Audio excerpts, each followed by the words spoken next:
नमस्कार। निःशुल्क विधिक सलाह परिक्षेत्र में आपका स्वागत और हार्दिक अभिनंदन है। मैं Swapnil Shrivastava, advocate high court. आज का विषय अपने ज़मीन और मकान से अवैध कब्जा कैसे हटाएं, अपने साथ कई महत्वपूर्ण बिंदुओं को समेटे हुए है। पहला, अचल संपत्ति पर अवैध कब्जा करने वाले को भी कब मिल जाता है उस संपत्ति का मालिकाना हक।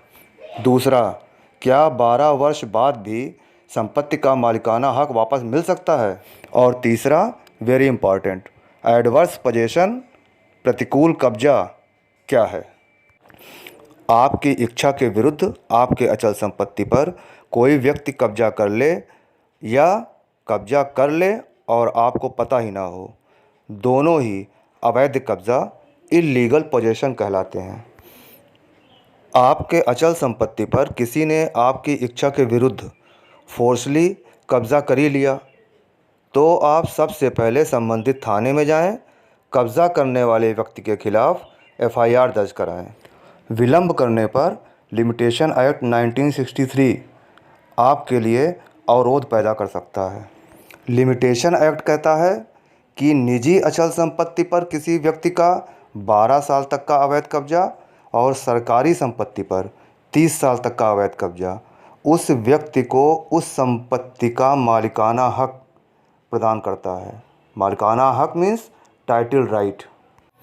आपके निजी संपत्ति पर किसी का कब्जा बहुत दिनों से था, आपको पता ही नहीं था, कोई बात नहीं, पता चलते ही आप उसका कब्जा हटवाने का सारे कानूनी प्रयास शीघ्र शुरू कर दीजिए। आपका ये प्रयास अगर 12 वर्ष के अंदर होता है तो ये आपके लिए ज़्यादा बेनिफिशियरी होगा। 12 साल के बाद भी अगर आपको पता चलता है कि आपकी संपत्ति पर किसी का अवैध कब्जा है तो आप कोर्ट जाएं, कोर्ट केस करें। कोर्ट में आपको विलंब का उचित कारण और एविडेंस दोनों रखना होगा, उसका अवैध कब्जा हटेगा। अगर विवाद की स्थिति आ जाती है तो कोर्ट में 12 वर्षों का कब्जा उस व्यक्ति को सिद्ध करना होता है जिस व्यक्ति ने संपत्ति पर कब्जा किया है, जिसके लिए उस व्यक्ति को उचित साक्ष्य देने पड़ते हैं। सेकंड पॉइंट, मालिकाना हक क्या है। ऑनरेबल सुप्रीम कोर्ट का भी कहना है कि किसी संपत्ति पर कब्जा करने वाला व्यक्ति अपना 12 साल का कब्जा कानूनी रूप से सिद्ध कर लेता है तो उस संपत्ति को यूज़ करने का पूरा अधिकार उस कब्जा करने वाले व्यक्ति को मिल जाता है। यही उसका मालिकाना हक है। किसी व्यक्ति के मालिकाना हक सिद्ध हो जाने के बाद उसे बलपूर्वक हटा भी दिया जाए तो उस व्यक्ति को अपने कब्जे में पुनः आने के लिए कोर्ट केस करने का लीगल राइट है। इसलिए सावधान रहें, अपनी संपत्ति का ध्यान रखें।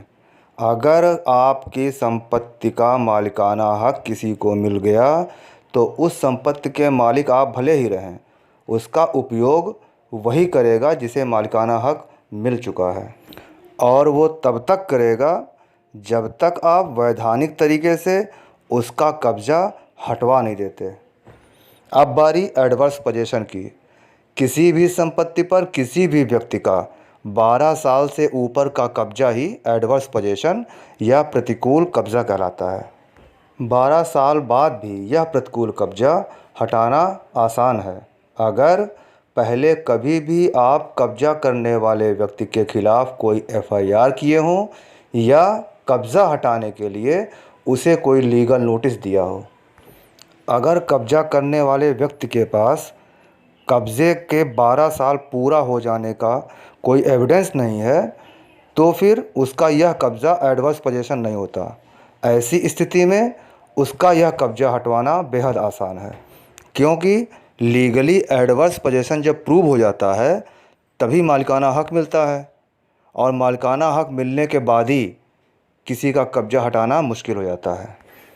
ध्यान दें, किराएदारी और बटाईदारी के केस में लिमिटेशन एक्ट लागू नहीं होता। इसलिए अगर आप अपने मकान को किसी को किराए पर दे रहे हैं तो उसका लिखित अनुबंध, रिटन एग्रीमेंट ऐसा करें जो स्वतः 11 महीने के बाद समाप्त हो जाए।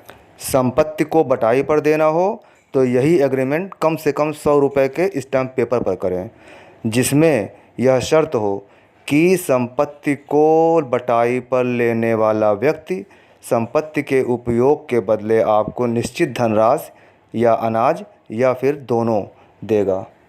मेरी लीगल एडवाइस: इंडियन कॉन्स्टिट्यूशन के आर्टिकल 65 के दायरे में रहकर ही आप अपने संपत्ति से किसी के अवैध कब्जे को हटाने का काम करते हैं, लेकिन कहीं न कहीं कुछ परिस्थितियों में इंडियन कॉन्स्टिट्यूशन का आर्टिकल 65 उसी व्यक्ति को जो कब्जा किया है भी मजबूती प्रदान करता है। इसलिए अपनी संपत्ति पर दूसरे के अवैध कब्जे को न्यायालय में चुनौती शीघ्रातिशीघ्र दें। और मेरे कानूनी सहयोग या सलाह की आवश्यकता हो तो इस नंबर पर कॉल कर सकते हैं। धन्यवाद।